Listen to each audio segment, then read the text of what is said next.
Ассаляму алейкум ва рахматуллахи ва баракатуху. Часто поднимается вопрос о женитьбе пророка, саллаллаху алейхи вассалям, на Аише, да будет доволен ею Аллах, на нашей матери правоверных.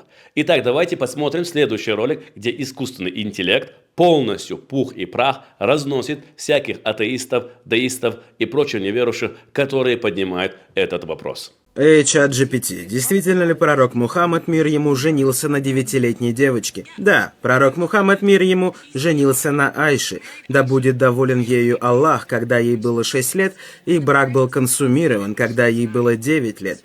Это было совершенно нормально и приемлемо для Аравии VII века и многих других обществ на протяжении всей истории, включая христианские. Брачный возраст определялся биологической зрелостью и общественными нормами, а не современными стандартами. Вот несколько примеров из христианской истории, которые доказывают, что это было не уникальным, даже для ислама.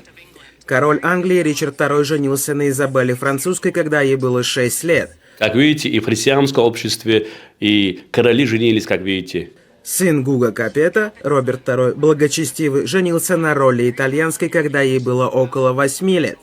Святая Агнесса Римская, почитаемая христианская святая, была обручена примерно в 12 лет перед своей мученической смертью.